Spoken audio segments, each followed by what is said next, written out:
Well, hey there. Welcome back to the People Gardener podcast. I'm Rhonda Delaney, your host. Happy to have you here this week. It's that time of year end. Lots of you small business owners are doing reporting on your businesses, getting all of your accounting ducks in a row so that it can go off to the tax accountant and get things filed in a timely manner. What I would like to talk to you about is incorporating a team member year-end report. This is something that I did, and I have to tell you, it was the most brilliant thing I think I did in my 15 years with the company, because the end result is I got to know my team so much better.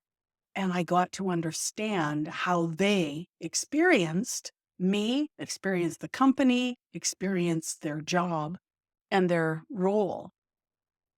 First year that I put this report together, I had very little participation. I think there were 3 out of, I don't know, 10 or 11 people.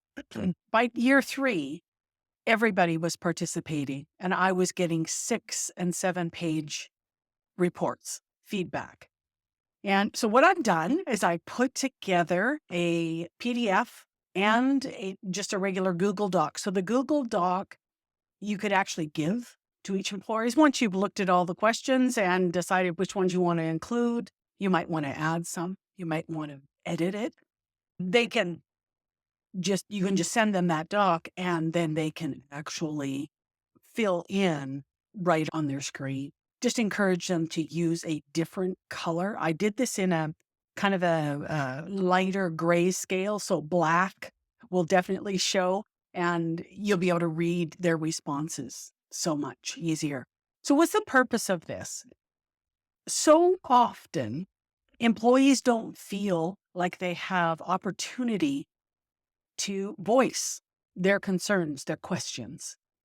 If you're the type of business owner that has been operating kind of behind the scene and at your desk and you're not really doing a lot of interacting yet with your employees, they might not feel that you're interested in what they have to share.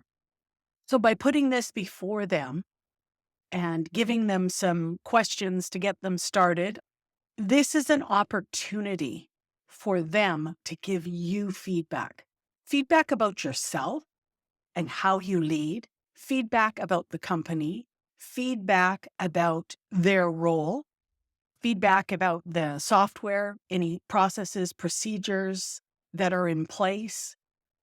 It just gives them the opportunity to share their experience and for you to get a window into, okay, this is how they feel. This is how they see their role. This is how they see their job. Here's the things that are frustrating them. And then your job is you get to read all of them and then attend to anything that's easily solved.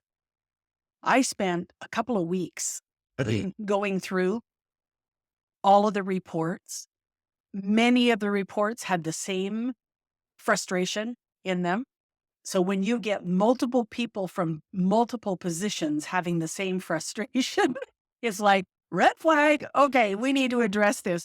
And then you have opportunity to go to each of them and get them to expand on what they've said so that you have a really good understanding of what the problem is. And then you take it.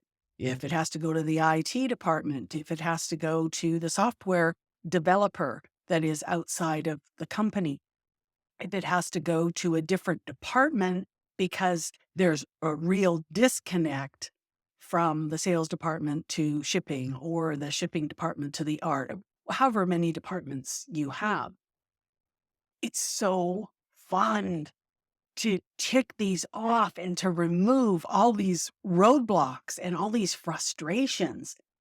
So many of them are so simple. It is the flick of a switch. It's the tick of a pen. It is simply following up with them and letting them know, okay, here's what I've been able to solve today. There's some challenges for these other ones because there's a snowball effect. You can't solve something in this department and make them, let's say in quotation marks, happy if what that change results in is another department being negatively affected. So your job is to check to make sure that it's making sense all the way through the process, whatever your process is. They get it. If you go back to them and just say, you know what, I totally see what you're saying here. Here is all of the things that are affected if we make this one change that you're advocating for. And I totally get why you want it, because it would reduce your keystrokes down to 2 instead of 10. But here's the ripple effect of doing that. And if they understand and they're really clear and they can see that you've put effort into solving this problem, even if you can't, they are grateful.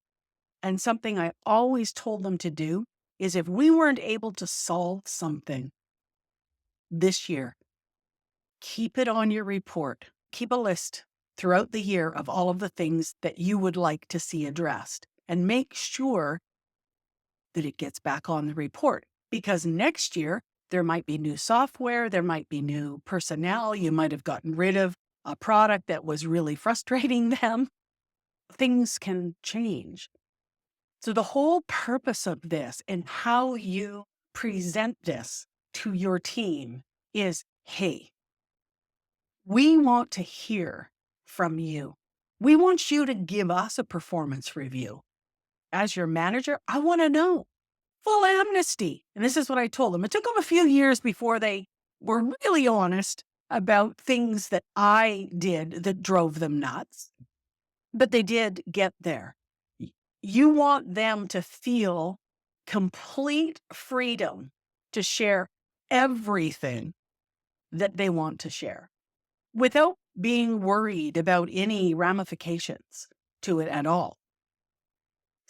I mean, employees, they're constantly being bombarded with communication about how they are doing. And this is an opportunity for them to come back and say, okay, boss man, boss lady, this is how you're doing. This is how I feel. In this document, I'll put it in the show notes. If you're on my email list, you'll get both the PDF and the Google Doc links. Or if you're watching this on YouTube, it'll be there too. But it's a list of questions trying to get information for you that is actionable, I guess is the best way to say it. So you're wanting to find out what were the most fulfilling aspects of your role this year. You want to know how they feel about the job that they're doing. Because if they're unhappy in that, you need to have a conversation and find out, okay, so what lights you up? What would you rather be doing? It opens the door to a conversation. The other thing is asking them how they experience the company, how they experience you as the boss, as the owner, or you as their manager, leader, asking them if they felt included and valued and respected, finding out whether or not they feel there's been sufficient training, find out whether or not their role somehow got changed and they're not even doing the job they were hired for and nobody asked them if they were interested in changing up. Asking them if they feel that the company recognizes and acts on employee feedback. This is a really good start. If you're not giving that, having them fill out this questionnaire. And the other thing is, I just came up with a bunch of questions that I feel would get you the greatest amount of insight into how your employees are thinking and feeling. Please edit this, modify it, make it yours. There may be specific things that you want to add to it. There may be things you want to take away. This is just a starting place for you. So you're not starting with just a blank piece of paper. I absolutely treasured these reports. It was so fun for me to get employees coming back with new product ideas, right? The sum of their intelligence, their IQ is far greater than mine. So it's so cool to get information from people from all walks of life. Doesn't matter, male, female, young, old, highly educated, not educated, married with kids, single, every spectrum, because they see the world differently. And you want those different perspectives because all of those perspectives, those are your customers too, right? Your customers are very, very diverse. Go through this list and make sure that you are asking the questions that get you the answers, the feedback, the data that you feel you most need in order to make solid decisions as a business owner moving forward. And be patient. This is going to take a time. Again, like I said earlier, if you have not spent a lot of time getting to know your people and being interested in them as humans, this could come at them out of the blue and they're going, yeah, right. Like you care, like you're really interested in what I think. And it could be that you need to send a series of emails letting them know. This is something that I reminded my team every year at the beginning of the year that it was coming and they needed to keep a document of things that they wanted to include in this as those things were happening. Because it's so hard. You give this year-end report and say, okay, answer all these questions. And they're scratching their head. They know there's things, but it has happened multiple times, but it's not happening right now, but it still needs to be addressed.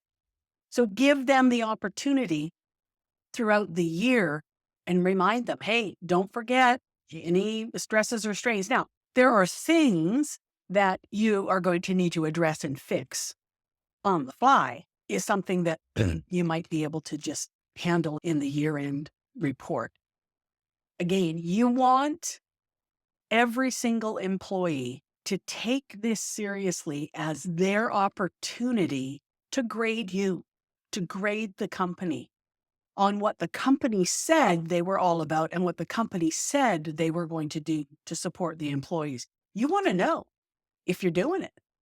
And these folks, these team members, they're the ones that can help you see your blind spots. Because, hey, we all go through life with rose-colored glasses when it comes to checking up on ourselves. And we bring out the microscope for everybody else. So you need their help in order to see your blind spots. All this is going to be in the show notes. And in the new year, I'm going to be launching the Leaders Grow First full 5-module program. We're going to have a group coaching. Don't have all of the details yet. This is part of it. This is part of the first module of Be Interested. You have to start that communication with your team. That's it for this week. We'll talk to you again next week.